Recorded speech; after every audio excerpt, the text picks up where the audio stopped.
Assalamualaikum warahmatullahi wabarakatuh.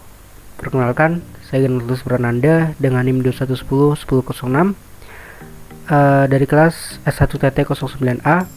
Di sini saya akan menyampaikan atau mempresentasikan tentang contoh kasus manajemen risiko proyek pembangunan jembatan. Oke, langsung saja kita mulai.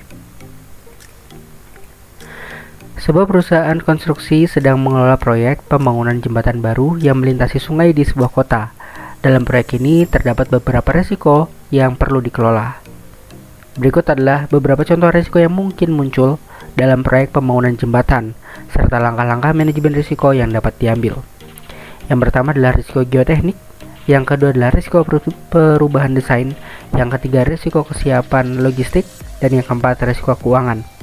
Jadi, keempat risiko ini adalah risiko yang kemungkinan besar akan muncul dalam pembuatan atau pelaksanaan proyek tersebut.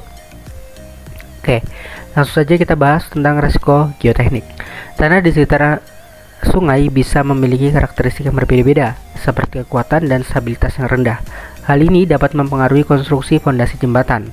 Nah, jadi geoteknik ini berhubungan tentang struktur tanah atau mungkin jenis tanah, dan juga bagaimana untuk mengatasi permasalahan yang muncul terhadap tanah tersebut. Seperti itu. Jadi yang pertama adalah melakukan studi geoteknik menyeluruh sebelum memulai proyek untuk mengetahui kondisi tanah yang akurat. Yang kedua, menggunakan teknik perkuatan tanah yang sesuai seperti pemancangan atau injeksi grouting untuk meningkatkan kekuatan tanah di sekitar fondasi jembatan. Dan yang ketiga, melibatkan ahli geoteknik yang berpengalaman dalam perencanaan dan pelaksanaan proyek. Selanjutnya adalah risiko perubahan desain. Terkadang selama proses konstruksi mungkin muncul kebutuhan untuk mengubah desain jembatan karena berbagai alasan, seperti permintaan pihak berwenang atau masalah teknis yang terdeteksi. Untuk mengelola risiko ini dapat dilakukan langkah-langkah berikut. Menerapkan proses perubahan desain yang terstruktur dan dokumentasi yang baik. Kemudian melibatkan tim desain, kontraktor, dan pemilik proyek dalam evaluasi dan persetujuan perubahan desain. Kemudian yang ketiga adalah menganalisis dampak perubahan terhadap jadwal dan biaya proyek, serta mengkomunikasikannya dengan semua pihak terkait. Jadi, risiko perubahan desain dapat terjadi itu banyak sekali faktornya. Ya, yang pertama adalah kemungkinan pada saat berjalannya suatu proyek itu kan muncul ide-ide baru yang lebih baik daripada ide yang sudah dilakukan pada saat planning. Kemudian bisa juga karena suatu ancaman atau risiko yang lebih besar apabila proyek tetap dilakukan menggunakan desain yang sebelumnya. Seperti itu. Selanjutnya adalah risiko kesiapan logistik.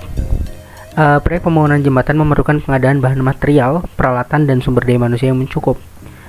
Namun ada risiko terkait dengan keterlambatan pengiriman atau ketersediaan yang tidak memadai.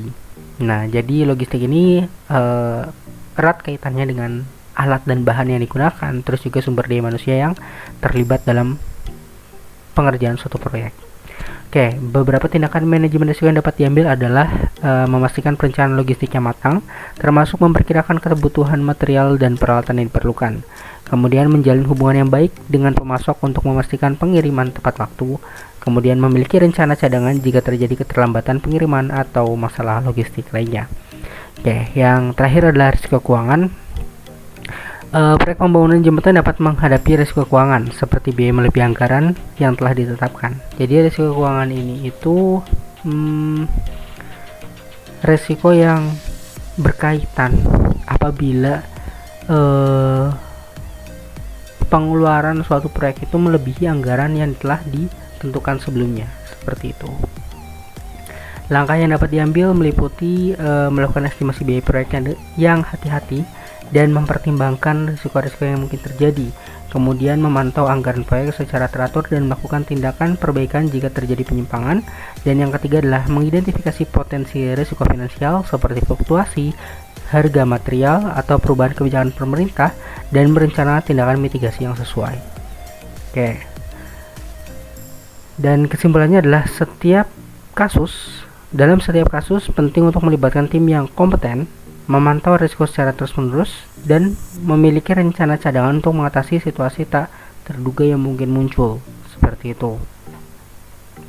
Oke, mungkin itu saja dari saya. Terima kasih atas kesempatannya. Saya akhiri dengan sebuah quotes dari Antoine de Saint-Exupéry.